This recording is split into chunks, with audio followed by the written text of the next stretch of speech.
Hello students, आज हम RAS mains exam के पेपर थर्ड के अंदर लॉ वाले सेक्शन के अंदर जो एक टॉपिक दिया गया है ऑनरशिप या स्वामित्व, उसके संबंध में संक्षेप में चर्चा करेंगे।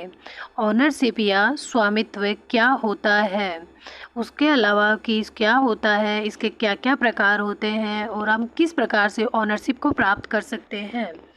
मोड्स ऑफ एक्वायरिंग ऑनरशिप है। तो सर्वप्रथम हम इसके अंदर ऑनरशिप की जो अलग अलग मतलब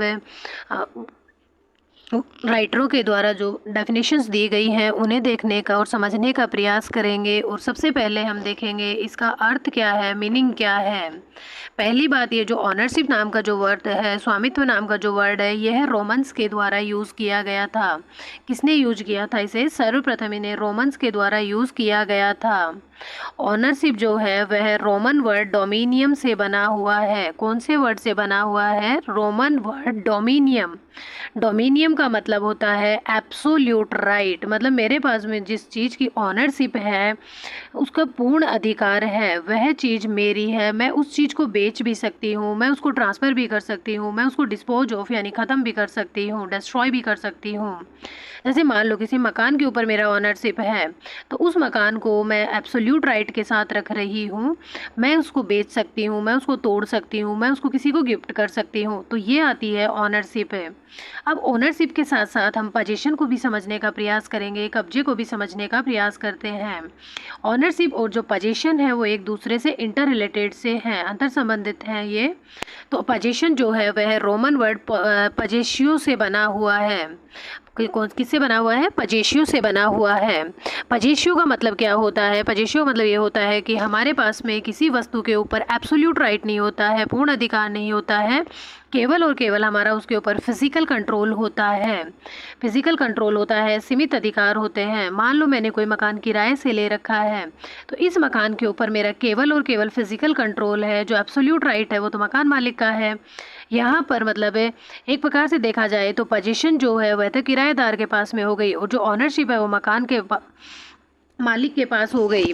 तो कुल मिला के ऑनरशिप और पोजीशन में हम डिफरेंस देखें मोटा मोटा, तो ये डोमिनियम रोमन वर्ड से बना हुआ है और पोजीशन जो है वो पजेशियो रोमन वर्ड से बना हुआ है। ऑनरशिप में हमारे पास में एब्सोल्यूट राइट होते हैं किसी चीज़ के लिए, हम उसे बेच सकते हैं, अपने पास रख सकते हैं, डिस्ट्रॉय कर सकते हैं, ट्रांसफ़र कर सकते हैं। तो वहीं पोजीशन के अंदर हमारे पास केवल और केवल फिजिकल कंट्रोल होता है, केवल सीमित अधिकार होते हैं। हमारे पास में ऑनरशिप की तरह एब्सोल्यूट राइट नहीं होता है। अब ओनरशिप जो होता है एक प्रकार से ये राइट इन रैम है, मतलब ये संपूर्ण विश्व के विरुद्ध प्राप्त अधिकार होता है। ऑनरशिप यानी स्वामित्व। स्वामित्व के संबंध में अलग अलग राइटरों की डेफिनेशन दी गई है, तो उसमें हम कुछ महत्वपूर्ण परिभाषाएं पढ़ेंगे। एक परिभाषा तो ऑस्टिन के द्वारा दी गई है और आरिस मेंस के अंदर पिछले कुछ वर्षों में देखने में आया है कि सीधी सीधी मतलब जैसे सामान्य की डेफिनेशन बताओ, इसके संबंध के अंदर टॉपिक दे देते हैं और राइटर का नाम दे देते हैं। तो इसलिए हम देखते हैं ऑस्टिन की परिभाषा। ऑस्टिन ने क्या है अपनी परिभाषा में, इसने ओनरशिप के लिए 3 विशेषताएं बताई हैं। एक तो हो गया इनडेफिनाइट यूज़, मतलब उसको यह मेरी चीज़ है और मैं इसे यूज़ करूं या मिसयूज करूं, मतलब उसे प्रयोग करने का असीमित अधिकार होता है। दूसरा होता है अनरिस्ट्रिक्टेड डिस्पोजिशन, मतलब यह मेरी चीज़ है, मैं इसको बेच भी सकती हूँ, मैं इसको ट्रांसफ़र भी कर सकती हूँ। और एक आ जाएगा इसके अंदर अनलिमिटेड ड्यूरेशन, मतलब यह वस्तु जो है मेरी, इसके ऊपर स्वामित्व है, यह तब तक बनी रहेगी जब तक मेरी मृत्यु ना हो जाए, और यदि मेरी मृत्यु हो भी जाती है तो इसका जो अधिकार है वह मेरे वारिसों में चला जाएगा।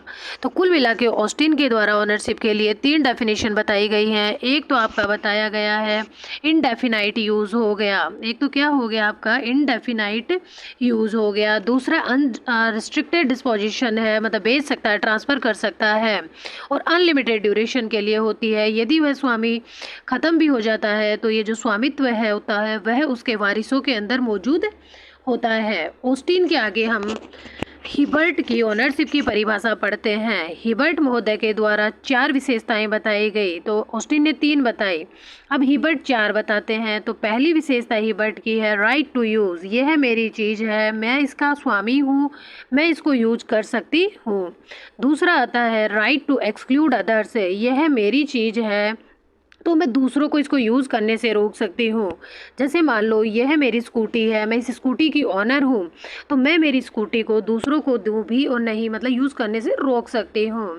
तीसरा इन्होंने दिया कि भाई डिस्पोज़िंग ऑफ दैट थिंग, मैं मेरी चीज़ को डिस्पोज़ कर सकती हूँ, मैं उसको बेच भी सकती हूँ, ट्रांसफ़र भी कर सकती हूँ।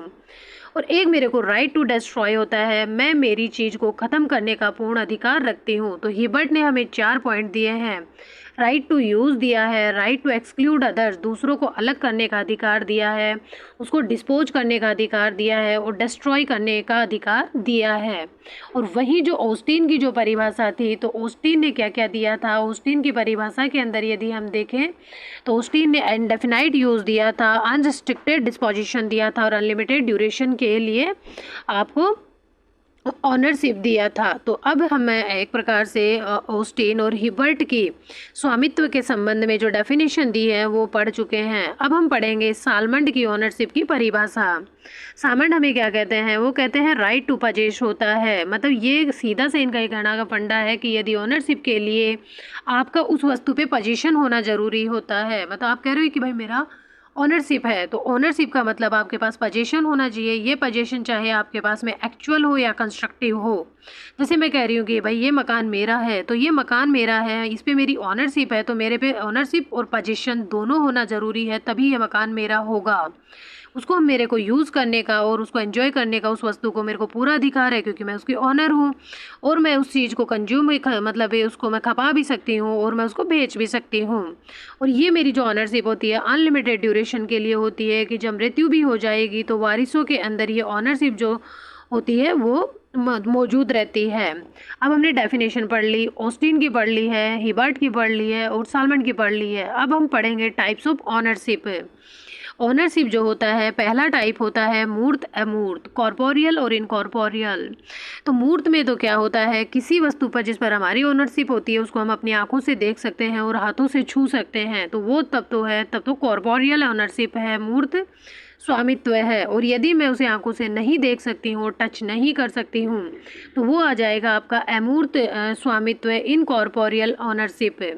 फिर आता है एकल और सह स्वामित्व, सोल और को ओनरशिप आ जाएगी। सोल ओनरशिप होती है किसी वस्तु का केवल एक ही मालिक होना। ये मेरी स्कूटी है, मैं इसकी केवल एक मालिक हूँ, मतलब एकल स्वामित्व होगा। सह स्वामित्व का मतलब होता है किसी प्रॉपर्टी के यदि 2 या 2 से अधिक ओनर होते हैं तो उसे सह स्वामित्व बोला जाता है, को ओनरशिप बोली जाती है।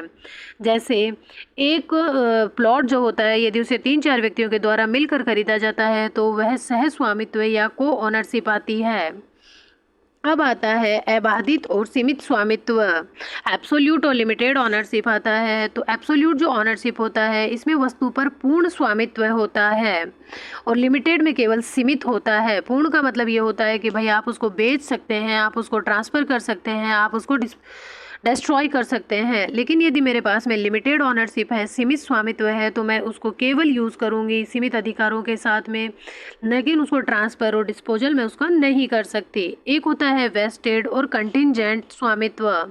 तो जो वेस्टेड स्वामित्व होता है हमारा, जो हमारा वेस्टेड स्वामित्व होता है पर हमारा पूर्ण स्वामित्व है, एब्सोल्यूट राइट है, मतलब मैं उसको यूज़ भी कर सकती हूँ, मैं उसको ट्रांसफ़र भी कर सकती हूँ, डिस्पोजल भी कर सकती हूँ। वहीं कंटिंजेंट और जो समाश्रित स्वामित्व होता है, ये कुछ शर्तों के साथ में ऑनरशिप दी जाती है कि ये इस प्रकार हमने ऑनरशिप की जो परिभाषाएं हैं, ऑनरशिप का जो अर्थ है और ऑनरशिप के जो प्रकार हैं उन्हें समझने का प्रयास किया है। अब हम पढ़ेंगे mode of acquisition of ownership, कैसे कैसे ऑनरशिप प्राप्त की जा सकती है। तो 2 तरीके से प्राप्त की जाती है, एक तो मूल रूप से ओरिजिनल फॉर्म में और एक डेरिवेटिव रूप में। तो ओरिजिनल रूप से यदि हम ऑनरशिप ले रहे हैं तो मतलब हम उस वस्तु पे डायरेक्ट स्वामित्व लेंगे। जैसे मैं कोई मकान खरीद रही हूँ, मैं कोई कार खरीद रही हूँ, तो यदि मैं डायरेक्ट जाती हूँ शोरूम से पहले बार खरीद के ला रही हूँ, तो उसको मैंने ओरिजिनल मोड के अंदर उसका एक्विजिशन किया है। और डेरिवेटिव का मतलब ये होता है कि यदि मैं उस कार को दूसरे किसी स्वामी से लेती हूँ तो वो फिर आपका डेरिवेटिव आ जाएगा। तो इस प्रकार हमने ऑनरशिप की परिभाषा, ऑनरशिप का अर्थ, टाइप और मोड्स ऑफ एक्विजिशन समझने का प्रयास किया है।